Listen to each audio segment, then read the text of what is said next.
এখন আমাদের স্টিরিওকেমিস্ট্রির প্রাথমিক বিষয়গুলো বুঝতে গেলে এর আগের দিন যে বিষয়গুলো আমরা আলোচনা করেছি, এখন আজকে আমাদের একটা সিম্পল জিনিস নিয়ে একটু কথা বলে দিই, সেটা হচ্ছে সমানতা। সমানতা সম্পর্কে তোমাদের প্রাথমিক ধারণা শুরু হয়েছিল উচ্চ মাধ্যমিক পর্যায়ে থাকতে।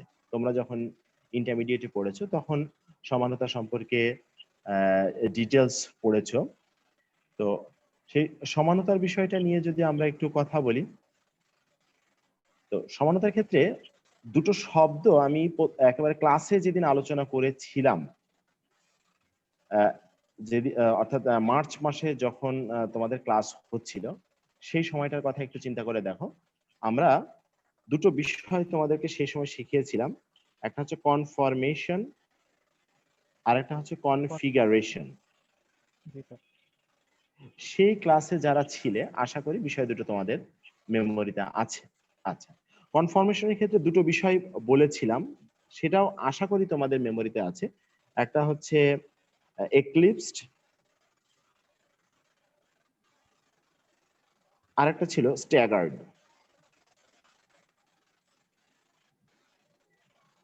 স্ট্যাগার্ডের মধ্যে আবার দুটো বিষয় ছিল বলেছিলাম, একটু মনে করে দেখো।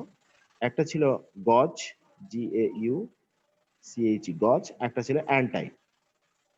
এই শব্দগুলো সম্ভবত ক্লাসে আমরা অনেকদিন আগে আলোচনা করেছিলাম। কনফিগারেশনের মধ্যে আসলে দুটো বিষয়, একটা হচ্ছে স্ট্রাকচারাল আইসোমার, স্ট্রাকচার, বা যেটাকে আমরা বাংলায় বলি গাঠনিক সমানতা। আর একটা বিষয় হচ্ছে স্টেরিও, স্টেরিও সমানতা। আচ্ছা, এই দুটো বিষয় সম্পর্কে না তেমন কিছু বলা হয় নাই। আচ্ছা, এখন যদিও আমাদের থার্ড ইয়ারের কোর্সটির নাম হচ্ছে স্টেরিও সমানতা, অর্থাৎ স্টেরিও রসায়ন, কিন্তু স্টেরিও সমানতা বোঝার পাশাপাশি আমাদের স্ট্রাকচারাল আইসোমারিজম সম্পর্কেও কিছুটা ধারণা থাকা প্রয়োজন। তো আমাদের কি স্ট্রাকচারাল আইসোমারিজম সম্পর্কে জাস্ট উচ্চ মাধ্যমিক শ্রেণীতে আমরা যে পড়ালেখাটা করেছিলাম সেই বিষয়টা যদি আমরা একটু মেমোরিতে রাখি তাহলে অনেকটা কাজে দিবে। তো দেখো, তোমাদের মনে পড়ে স্ট্রাকচারাল আইসোমারিজম সম্পর্কে তোমরা 5টা ধারণা পড়েছিলে। একটা হচ্ছে শিকল সমানতা, বা যেটাকে আমরা বলি চেইন আইসোমারিজম, তাই না? দ্বিতীয় ছিল অবস্থান সমানতা, আমরা ইংরেজিতে বলতে পারি পজিশনাল আইসোমারিজম। তৃতীয়ত ছিল কার্যকরী মূলক সমানতা,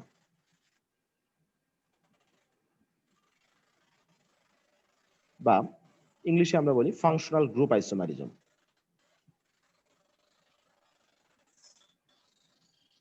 ফোর্থ যে বিষয়টা ছিল সেটা ছিল মেটামারিজম। এটা বাংলা এবং ইংরেজি একই শব্দ।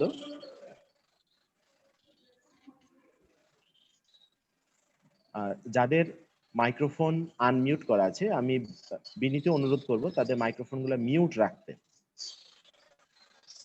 কারণ নেটওয়ার্কের সমস্যা হচ্ছে। কারো মাইক্রোফোন চালু থাকলে এখানে বেশ অসুবিধা হবে। কোথাও থেকে যেন একটু শব্দ আসছে, প্লিজ মিউট করে রাখো। Thank you.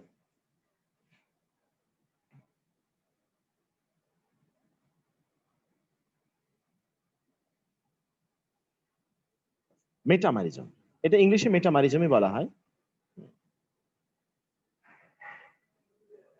ফিফথ যে বিষয়টা ছিল সেটা হচ্ছে টটোমারিজম।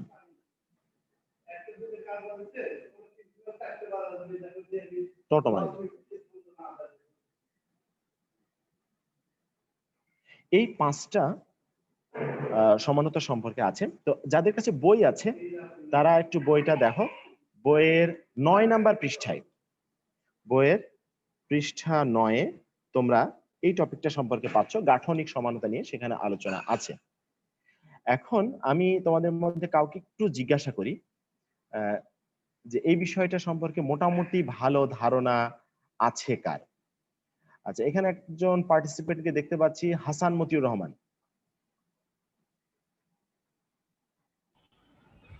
Please speak. স্যার এই যে বিষয়ে পাঁচ ধরনের সমানতা, এই বিষয়গুলো মাথায় আছে কিনা আমাদের? এগুলোর সাথে পরিচিত, কিন্তু সব ভালোভাবে বলতে পারবো না আর কি। আচ্ছা ঠিক আছে, তাহলে আমি একটু সংক্ষেপে আজকে এই বিষয়টা কথা বলার চেষ্টা করি। দেখো, প্রথমে আসি আমরা শিকল সমানতা নিয়ে।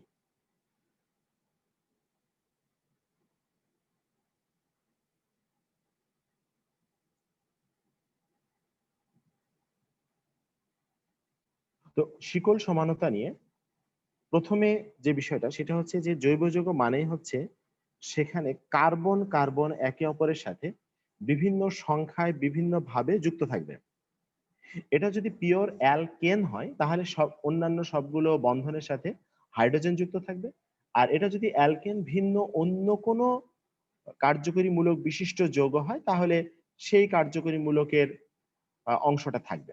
এখন অন্য কোনো কার্যকরী মূলকে পরিবর্তন না এনে কেবল কার্বন কার্বন শিকলে যদি আমরা পরিবর্তন আনি তাহলে যে সমানতার ধারণাটি তৈরি হয় সেটাকে বলা হয় শিকল সমানতা। আচ্ছা, সেটা কিরকম? দেখো, এখানে 4টি কার্বন আমি সরল শিকলে যুক্ত করেছি। এখন এই 4টি কার্বনকে যদি আমি এভাবে যুক্ত করি, 3টাকে সরল শিকলে দিয়ে দিলাম, আর একটি কার্বনকে, যে হয়তো প্রান্তে ছিল যে কার্বনটি, সেই কার্বনটিকে বিচ্ছিন্ন করে নিয়ে এসে দ্বিতীয় কার্বনের সাথে যদি এখন যুক্ত করে দিই, তাহলে যে সমানতার ধারণাটি তৈরি হবে সেটা হচ্ছে শিকল সমানতা। যেমন আমরা যদি IUPAC পদ্ধতিতে নামকরণ করি তাহলে প্রথমত যৌগের নাম হবে বিউটেন, আর দ্বিতীয় যৌগের নাম হবে 2-মিথাইল বিউটেন। প্রথম যৌগটা হবে বিউটেন, দ্বিতীয় সরি সরি বিউটেন না, 2-মিথাইল প্রোপেন, 2-মিথাইল প্রোপেন। তাহলে প্রথমটাতেও 4টা কার্বন আছে, দ্বিতীয়টাতেও 4টা, মোট কার্বন 4টাই আছে, কিন্তু তাদের গঠনটা, তাদের শিকল গঠনটাতে পরিবর্তন হওয়াতে তার নামও পরিবর্তন হয়ে গেল, এমনকি তার বৈশিষ্ট্যও পরিবর্তন হয়ে গেল। তাহলে এই ধরনের যে সমানতা হয় সেটাকে বলা হয় শিকল সমানতা। আচ্ছা, এখন তোমরা দয়া করে তোমাদের খাতা কলম ব্যবহার করো। আমি একটা যৌগ দিচ্ছি C5H12। এই আণবিক সংকেত ঠিক রেখে, 5টা কার্বন এবং 12টা হাইড্রোজেন, এটা ঠিক রেখে যতগুলো শিকল সমানতা আঁকা সম্ভব সেই শিকল সমানতাগুলো খাতায় আঁকো এবং তাদের IUPAC নাম লিখো। এখনই এই মুহূর্তে কাজটি করো তোমরা, প্লিজ। 2-1 মিনিট সময় নাও, আমি কথা বন্ধ রাখছি, সেই সময়ের মধ্যে তোমরা দেখো এটা লিখে ফেলো সবাই, please.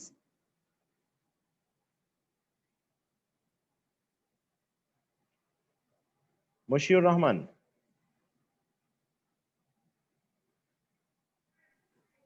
G sir.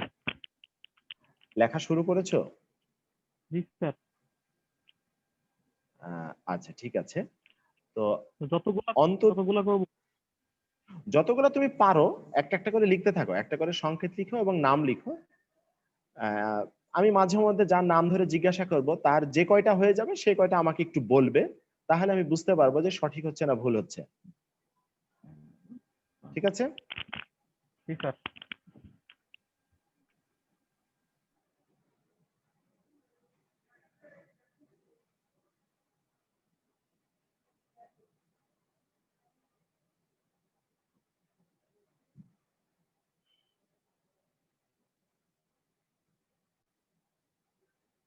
Jannatun Naima,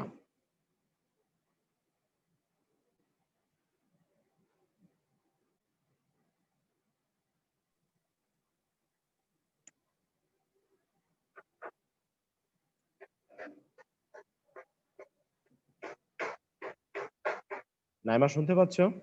G sir. আচ্ছা, কয়টা লেখা হয়েছে তোমার? স্যার মাত্র লেখা শুরু করছি, এখনো শেষ হয়নি। ইন্নালিল্লাহ। অন্তত একটা লিখে স্যার, আমাকে বলো। হ্যাঁ স্যার আমি শুনছি। হ্যাঁ বলো বলো। স্যার এইখানে তো স্যার অনেকগুলোই বানানো যায়, যেমন মনে করেন স্যার পেন্টেন একটা, প্রথমটা মানে C5H12 হ্যাঁ, পেন্টেন হলো। একটা পেন্টেন, তারপরে হচ্ছে ওইখান থেকে প্রত্যেকটাতে মানে 4টা রেখে একটা বাদ দিলে 1 butyl pentane, 2 butyl pentane, 3 excuse me butyl sir, pentane, excuse me এরকম। স্যার, না না না না না না, তোমাকে নামকরণ করতে বলেছি IUPAC স্টাইলে। আচ্ছা। ওয়ান বিউটাইল পেন্টেন বলে কিছু হয় না। আচ্ছা দেখো, আমি তোমাকে একটু হেল্প করি।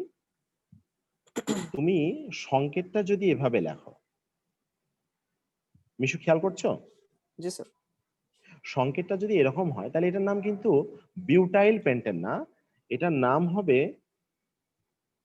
দেখো 2 2 নাম্বার কার্বনের মিথাইল, সাথে একটা 2 মিথাইল বিউটেন। হ্যাঁ 2 মিথাইল বিউটেন।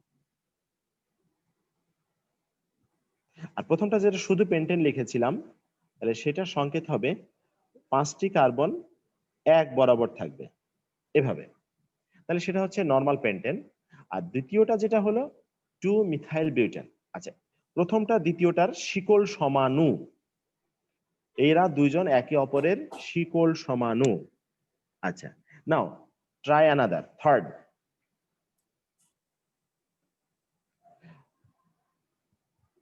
স্যার ওই সেম স্যার, এই মিথাইলটা 2 এর কাছে 3 এর কাছে দিলে তো 3 মিথাইল বিউটেন, বা না 4 এ দিলে ব্যাপারটা না এরকম না। না না না না, এরকম না। তাহলে আমি শিকল সমানতা এখনো বুঝাইতে পারি নাই। তুমি যদি বলো যে এইটা এখান থেকে বিচ্ছিন্ন করে এখানে দিয়ে দিই, এখানে হ্যাঁ। দিয়ে দিলে আরেকটা সমাণু হবে না, হবে না। ও না না স্যার, হবে না, কারণ কারণ তখন হচ্ছে এখান থেকে তখন আমি ডান পাশ ডান থেকে থেকে গণনা গুনতে করব। শুরু করলেও 2 হবে। জি স্যার। যখন আমি এটা এই পাশেই দিব তখন আলটিমেটলি অবশ্যই আমি ডান থেকেই গুনবো। হ্যাঁ। হ্যাঁ, লাল কালি দিয়ে লিখলাম, দেখো 1 2 3 4 এরকম হয়ে যাবে, তাই না? তখন আলটিমেটলি 2 মিথাইল পেন্টেন বিউটেনই থেকে যাচ্ছে, আর নতুন কিছু হলো না। শিকল সমানতার ধারণা তো আমার নতুন কিছু হতে হবে। তাহলে আমি তোমাদেরকে হেল্প করি। দেখো, আরেকটি নতুন সমাণু হতে গেলে আমরা এই কাজটা করতে পারি। এখানে শাখা একটা আছে, আমি এখানে শাখা 2টা করে দিলাম, অর্থাৎ আমার যৌগটা হয়ে গেল 2 2 ডাইমিথাইল প্রোপেন।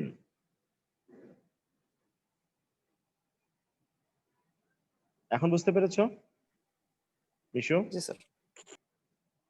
হ্যাঁ, তো এই 3টি সমাণুই সম্ভব।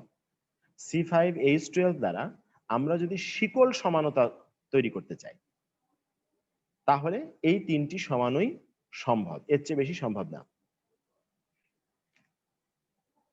ক্লিয়ার এবার কথা?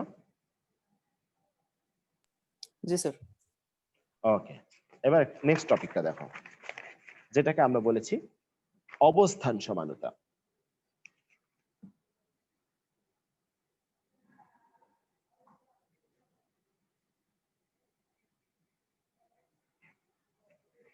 তো অবস্থান সমানতার বিষয়টা কি দাঁড়াচ্ছে? আচ্ছা, অবস্থান সমানতার ক্ষেত্রে একটু বলে নিই, সেটা হচ্ছে নরমাল অ্যালকেন এর জন্য অবস্থান সমানতা সম্ভব নয়। অবস্থান সমানতার জন্য অবশ্যই অতিরিক্ত কোনো কার্যকরী মূলক থাকতে হবে। অবস্থান সমানতার জন্য আমাকে অবশ্যই এক্সট্রা কোনো কার্যকরী মূলক সেখানে থাকতে হবে, সেটা যে কোনো কার্যকরী মূলক হতে পারে। এখন কার্বন শিকলকে ঠিক রেখে আমরা যে শিকল সমানতা বললাম যে কার্বন শিকলকে ভেঙে পরিবর্তন করছি, এখন অবস্থান সমানতার ধারণাটা হচ্ছে যে কার্বন শিকল ঠিক থাকবে, কার্বন শিকলে কোনো পরিবর্তন আসবে না, শুধুমাত্র কার্বন শিকলের সাথে যুক্ত কার্যকরী মূলকের অবস্থানকে পরিবর্তন করব। কার্যকরী মূলকের অবস্থানকে পরিবর্তন করার মাধ্যমে যে সমানতার সৃষ্টি হবে সেটাকে বলা হবে অবস্থান সমানতা। যেমন যৌগটা যদি এরকম হতো, C5H12 না হয়ে C5H11 দিলাম, সাথে একটা OH দিয়ে দিলাম, তাহলে যৌগটা হতে পারে পেন্টানল, এটা একটা অ্যালকোহল। তাহলে CH3 CH2 CH2 CH2 CH2, এখানে 5টি কার্বন হয়ে গেল। এখন আমি এই জায়গাটায় যদি OH মূলকটা দিয়ে দিই তাহলে এই যৌগটার নাম হবে পেন্টান 1 অল। এখন দেখো অবস্থান সমানতাটা তখনই হবে যখন আমরা এই যে মূল কার্বন শিকল, সেই শিকলটাকে ঠিক রাখবো, শিকলটাতে কোনো ধরনের পরিবর্তন আনবো না।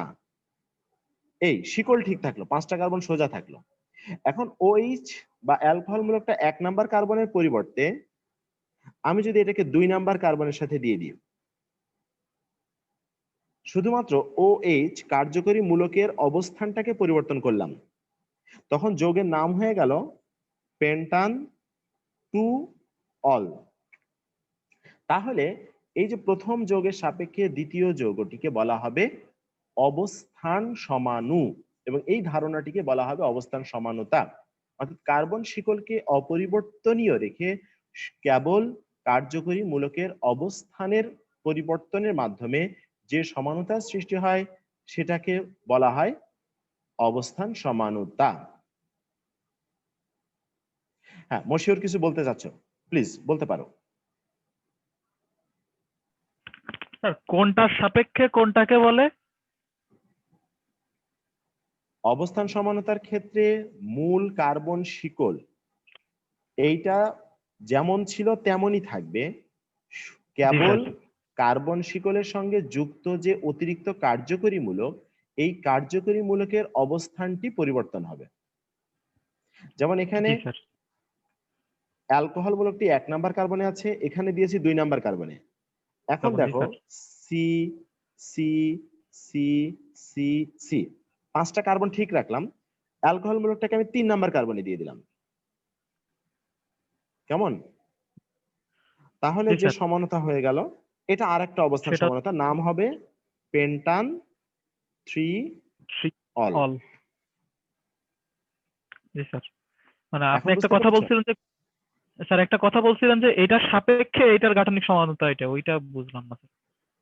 ও আপনি এখানে মানে এই যে প্রথমটা মানে যে কোনোটার সাপেক্ষে যে কোনোটা, মানে যে কোনো দুটোকে যদি আমি আচ্ছা। তুলনা করি, এই দুটা, তাহলে এরা দুইজন একে অপরের অবস্থান সমান, অথবা জি এইটার স্যার। সাথে এটা তুলনা করি, এরা দুইজন একে অপরের অবস্থান সমান, যে কোনো দুইটার মধ্যে যদি আমরা তুলনা করি। জি স্যার, এইটাই এই সমস্যা ছিল। আবার দেখো এই জায়গাটাতে আমরা কিন্তু প্রথমে যে শিকল সমানতা দেখিয়েছিলাম সেটাও দেখানো সম্ভব। সেটা কিভাবে দেখো, CH3 C CH3 CH2 CH2OH, এই যদি লিখি তাহলে এটাকে যদি আমি 1 নাম্বার বলি, এটাকে 2 নাম্বার বলি, এটাকে 3 নাম্বার বলি, এইটাকে 4 নাম্বার বলি, তাহলে 1 ও 2 অবস্থান সমানো, 1 ও 3 অবস্থান সমানো, 2 ও 3 অবস্থান সমানো, 1 ও 4 শিকল সমানো।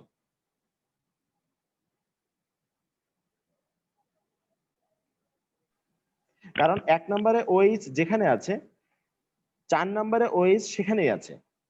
ওটার আমরা পজিশন চেঞ্জ হয় নাই। কার্যকরী মূলকের অবস্থানকে পরিবর্তন করি নাই, পরিবর্তন করেছি কার্বন শিকলে, এই জায়গাটায়। এজন্য এটা হবে শিকল সমানতা, এটাকে অবস্থান সমানতা বলা যাবে না।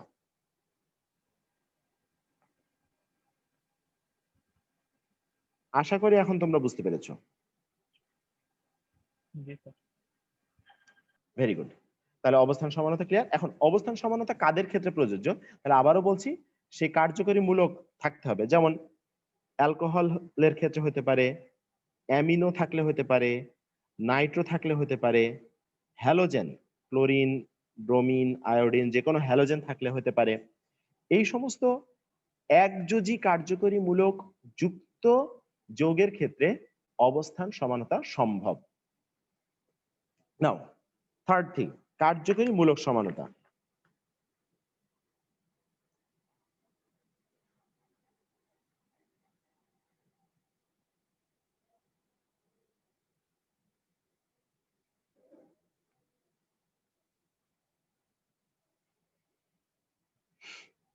আচ্ছা, কার্যকরী মূলক সমানতার বিষয়টা হচ্ছে আণবিক সংকেত একই থাকবে কিন্তু তার কার্যকরী মূলক পরিবর্তন হয়ে যাবে, কার্যকরী মূলকটাই পরিবর্তন হয়ে যাবে। এই ধরনের সমানতাকে বলা হয় কার্যকরী মূলক সমানতা। এইটা সব ধরনের যৌগের ক্ষেত্রে হয় না, একান্তই নির্ধারিত কিছু যৌগ, কিছু কিছু যৌগের ক্ষেত্রে কার্যকরী মূলক সমানতা হয়ে থাকে। যেমন মনে রাখার সুবিধার জন্য বলতে পারি, যেখানে অ্যালকোহল মূলক থাকবে সেখানে অবশ্যই ইথার মূলক হওয়া সম্ভব। অ্যালকোহল এবং ইথারের মধ্যে একই আণবিক সংকেত দ্বারা এই দুটো জিনিসকে প্রকাশ করা সম্ভব। যেখানে অ্যালডিহাইড থাকবে সেই একই মানে আণবিক সংকেত দ্বারা কিটোন বানানো সম্ভব। যেখানে অ্যাসিড থাকবে সেখানে সেই অ্যাসিড দ্বারাই এস্টার বানানো সম্ভব। আবার এটা দ্বারাই হাইড্রোক্সি, মানে কোনো একটা কার্বনের সাথে OH থাকবে প্লাস আর একটা কার্বনের সাথে কিটোন থাকবে, হাইড্রোক্সি প্রতিস্থাপিত কিটোন, এটাও বানানো সম্ভব। আবার অ্যালডিহাইড কিটোন যেটা দেখালাম, এখানে দ্বিবন্ধনযুক্ত কার্বন কার্বন দ্বিবন্ধনযুক্ত অ্যালকোহল, আনস্যাচুরেটেড অ্যালকোহল বানানো সম্ভব। না মানে আমার ইচ্ছা মতো হচ্ছে না, এখানে কিছু বিষয় ফিক্স করা থাকে। আমি একটা উদাহরণ দিলে তোমরা বুঝতে পারবা। যেমন মনে করো CH3 CH2 CH2OH, এটা একটা যৌগ যার নাম প্রোপানল। এর আণবিক সংকেত যদি আমরা লিখি তাহলে আমরা দেখতে পাবো এখানে 3টা কার্বন আছে, 8টা হাইড্রোজেন আছে, 1টা অক্সিজেন আছে। এই 3টা কার্বন, 8টা হাইড্রোজেন এবং 1টা অক্সিজেন দিয়েই প্রোপানলের পাশাপাশি ইথার বানানো সম্ভব। অ্যালকোহল ছাড়াও ইথার বানানো সম্ভব। কিরকম? CH3O CH2 CH3। দেখো একই, 3টা কার্বন আছে, 8টা হাইড্রোজেন আছে এবং 1টি অক্সিজেন আছে, যার নাম হচ্ছে মিথক্সি ইথেন। তাহলে একই আণবিক সংকেত দ্বারা আমরা অ্যালকোহল পেলাম এবং ইথার পেলাম, অর্থাৎ সম্পূর্ণ ভিন্ন দুটি কার্যকরী মূলক যুক্ত যৌগ আমরা পেলাম। তাহলে এই ধরনের সমানতাকে বলা হয় কার্যকরী মূলক সমানতা, যেখানে আণবিক সংকেত একই থাকবে কিন্তু কার্যকরী মূলক ভিন্ন হবে।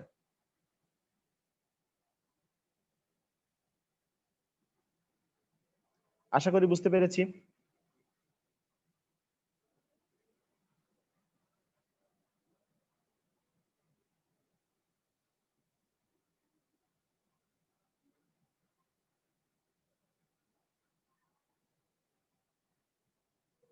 আচ্ছা,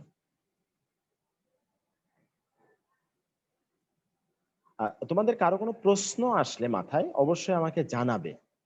হ্যাঁ, কারো কোনো কিছু বুঝতে অসুবিধা হলে সেটা নিয়ে অবশ্যই জিজ্ঞাসা করবে।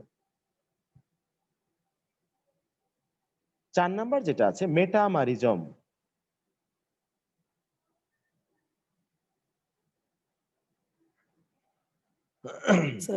স্যার হ্যাঁ বলো। স্যার ওই কার্যকরী মূলকের আরেকটা উদাহরণ যদি একটু দিতেন। কার্যক্রম আরেকটা উদাহরণ, ঠিক আছে। আরেকটু তুমি বলো কোনটা নিয়ে উদাহরণ দিব, তুমি বলে ফেলো। স্যার হচ্ছে কার্যকরী মূলক স্যার হচ্ছে COOH।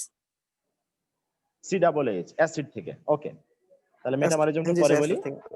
হ্যাঁ, মনে করো CH3 CH2 COOH, তাহলে এখানে কার্বন কয়টা? 3টা। হাইড্রোজেন কয়টা? 6টা। কার্বন 3টা, অক্সিজেন কয়টা? 2টা। হাইড্রোজেন 3 তাহলে 6টা। 3টা কার্বন, 6টা হাইড্রোজেন এবং 2টা অক্সিজেন নিয়ে আমি একটা যৌগ পেলাম। সেই যৌগটার নাম কি? Propanoic acid. ক্লিয়ার? এখন দেখো, এই 3টা কার্বন, 6টা হাইড্রোজেন, 2টা অক্সিজেন নিয়ে আমি এস্টার বানাবো। CH3 COO CH3। সংখ্যা তোমরা গণনা করে দেখো, 3টা কার্বনই আছে, 6টা হাইড্রোজেনই আছে, 2টা অক্সিজেনই আছে, সংখ্যা ঠিক আছে। কিন্তু এটা এস্টার মূলক। এই যৌগটার নাম কি হবে? Methyl ethanoate. তাহলে ভিন্ন কার্যকরী মূলক। প্রথমটা হচ্ছে অ্যাসিড, দ্বিতীয়টা হলো আমার এস্টার, ভিন্ন কার্যকরী মূলক। আবার দেখো এটা দিয়ে আমি হাইড্রোক্সি প্রতিস্থাপিত কিটোন বানাবো, জি স্যার। CH3C, এই দিলাম কিটোন মূলক, CH2, এখানে দিয়ে দিলাম OH। কার্বন, হাইড্রোজেন, অক্সিজেন সংখ্যা ঠিক আছে, তাহলে এই যৌগটার নাম হবে, এটা 1, এটা 2, এটা 3, তাহলে 1 হাইড্রোক্সি প্রোপানন, প্রোপানন কিটোন হয়ে গেল, 1 হাইড্রোক্সি প্রোপানন। ঠিক আছে, এখন বুঝতে পেরেছো মিশু? জি স্যার, জি স্যার, জি স্যার। ওকে, তাহলে আমরা সামনে দেখি, মেটামারিজমটা দেখি। স্যার আপনার নেট মনে হয় একটু দুর্বল হয়ে গেছে। Sorry, repeat please. স্যার আপনার নেটটা মনে হয় একটু দুর্বল হয়ে গেছে, লেখাগুলো এখন ঝাপসা। হইতেই পারে, আমি তো কলেজের আমাদের জি স্যার, সরকারি ইন্টারনেট ব্যবহার করছি। গতদিন যখন ক্লাস নিয়েছিলাম বাসা থেকে, তখন তো পার্সোনাল টাকা খরচ করে ডেটা কিনে ক্লাস ওয়াইফাই ছিল। নিয়েছিলাম। না, ওয়াইফাই ছিল না আমার বাসায়, আগে ও থেকে আচ্ছা। ইন্টারনেট কানেকশন নেওয়া ছিল না, জাস্ট ফোনে মেগাবাইট কিনে ব্যবহার করতাম, কারণ একা একা ব্যবহারের জন্য খুব বেশি লাগে না। এখন এই করোনার কারণে ক্লাস নিতে যে না হয় প্রচুর ডাটা খরচ হচ্ছে।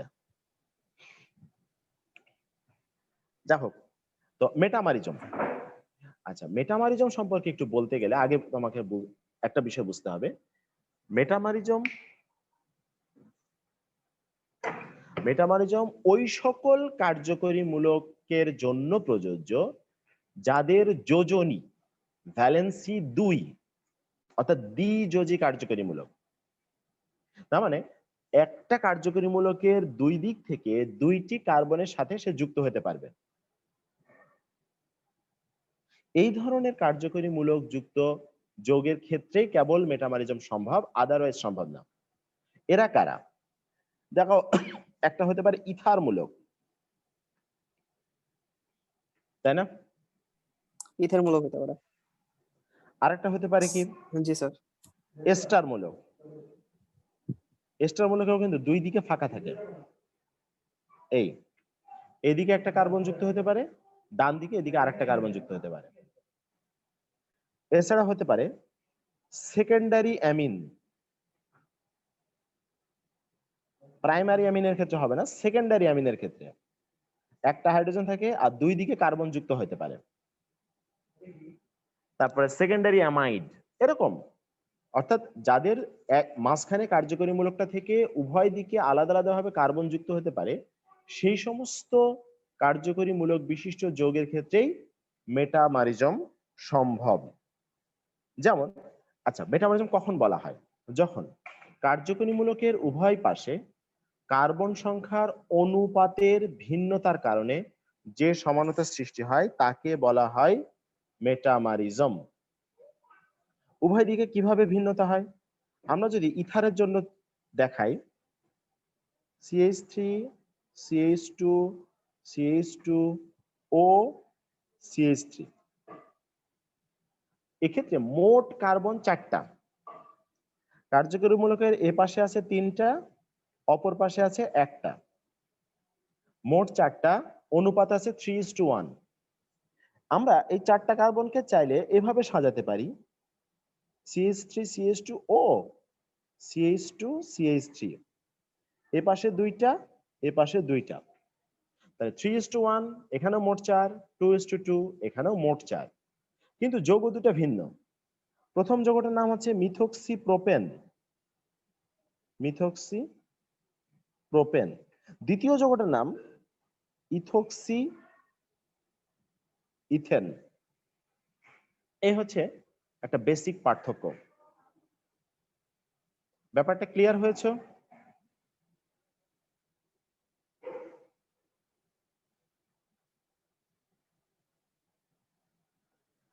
তাহলে জি স্যার। কার্যকরী মূলকের উভয় পাশে কার্বন সংখ্যার অনুপাতের ভিন্নতার কারণে যে সমানতা হয়, সেই সমানতাটাকে বলা হচ্ছে মেটামারিজম। আর লাস্ট টপিক যেটা আছে টটোমারিজম,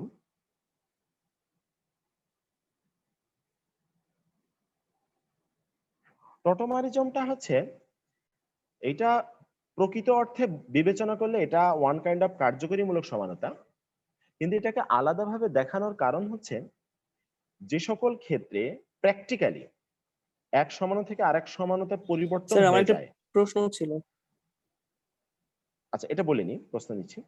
যে সকল ক্ষেত্রে এক সমাণু থেকে আপনা আপনি আরেকটি ভিন্ন কার্যকরীমূলক যুক্ত সমানুতে পরিবর্তন হয়ে যায়, নিজে নিজে পরিবর্তন হয়ে যায়, সেই ধরনের সমানতাকে বলা হয় টটোমারিজম। দেখো আমরা এই যে কার্যকরীমূলক সমানতা একটু আগে যেগুলো দেখলাম, আমি কিন্তু প্রোপানোয়িক অ্যাসিডকে রেখে দিলে আপনা আপনি মিথাইল ইথানয়েড তৈরি হবে না, এটা তৈরি হবে না। এটা আমরা হিসাব করে বের করতেছি যে এই একই আণবিক সংকেত দ্বারা এই একটা যোগও লেখা যায়, এই একটা যোগও লেখা যায়, এই একটা যোগও লেখা যায়। কিন্তু এমন কিছু যোগ আছে যে যোগের ক্ষেত্রে আমরা যদি একটা বিকারের মধ্যে বা টেস্ট টিউবের মধ্যে দ্রবণ বানিয়ে রেখে দিই, আমি তো নিয়েছিলাম একটা যোগ, সেটা নিজে নিজে পরিবর্তন হয়ে অন্য যোগে পরিণত হয়েছে। এই ধরনের সমানতাকে বলা হয় টটোমারিজম, যেটা ঘটে থাকে কিটোনের ক্ষেত্রে। এই হচ্ছে আমার কিটোন, এটা নিজে নিজেই পরিবর্তন হয়ে ইনল গঠন করে।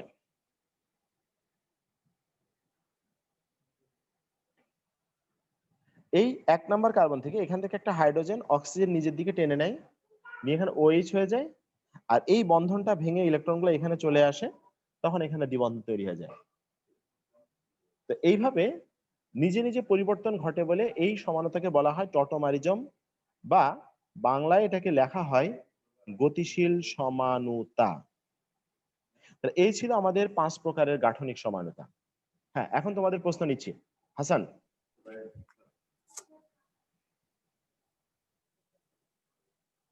স্যার আমার প্রশ্নটা ছিল হচ্ছে বলো। স্যার আমার প্রশ্ন ছিল হচ্ছে মিথক্সি প্রোপেন আর আগের পেজে স্যার। হ্যাঁ, শিওর, জি বলো। স্যার, মিথক্সি প্রোপেন আর ইথক্সি ইথেন, হুম, হ্যাঁ এরা তো মেটামরিজম, পরস্পরের সাপেক্ষে মেটামরিজম। মেটামার, হ্যাঁ। এখন স্যার জি স্যার, আমি এখন বলতেও পারি যে স্যার কার্যকরী মূলকের সমানতা যদি খেয়াল করতে যাই তাহলে ওইখানে কি ছিল, সেটা হচ্ছে আম, মানে কার্যকরী মূলকটা চেঞ্জ হবে, মানে না, এখানে তো স্যার হচ্ছে কার্যকরীমূলক চেঞ্জ একই হয়েছে, এটা আছে। তো তাহলে এক এটাও প্রকার কার্যকরী মূলক ইথারমূলক। বলা যায় না? জি না, স্যার। এটাও ইথারমূলক, এটাও ইথারমূলক, দুইটাই তো ইথার যোগ, কার্যকরীমূলক চেঞ্জ হয়নি, বোথ আর ইথার। তাহলে স্যার অবস্থানও বলতে পারবো না? হ্যাঁ, অবস্থান, এখন অবস্থান বলতে বোঝায় অবস্থান সমানতার মেটামারিজমের মধ্যে ব্যাপারটা হচ্ছে অবস্থান সমানতার ক্ষেত্রে বলা হয়েছিল মূল কার্বন শিকল ঠিক থাকতে হবে। তাহলে এই জায়গাটায় মূল কার্বন শিকলটা কি? প্রোপেন। প্রথম প্রোপেন, যোগে মূল স্যার কার্বন শিকল কি? প্রোপেন। প্রথমটা প্রোপান। তাহলে হ্যাঁ। দ্বিতীয় যোগে কি প্রোপেনের কোনো অস্তিত্ব আছে? নেই। না, এই জন্য এখানে ইথান। এটাকে অবস্থান সমানতা বলা যাবে না, এটাকে আলাদাভাবে মেটামারি বলতে হবে। তার মানে শুধুমাত্র যেমন তোমাকে মেটামার। আরেকটা উদাহরণ দিই, let me show another example. CH3 CH2 CH2 CH2 O CH3, এই যৌগটার নাম কি? মিথক্সি প্রোপা প্রোপেন বিউটেন। Butane butane. আচ্ছা, এই মিথক্সিটা কত নাম্বার কার্বনে? এটাকে যদি আমরা 1 নাম্বার কার্বন বলি, তাহলে এটার নাম আসলে 1 মিথক্সি বিউটেন। ওকে, জি স্যার। এখন এখান থেকে যদি আমি এভাবে লিখি CH3 CH2 CH CH3 O CH3, তাহলে এটার নাম কি হলো? 2 2 মিথক্সি মিথক্সি বিউটেন। বিউটেন। এই দুটো হলো অবস্থান সমানতা।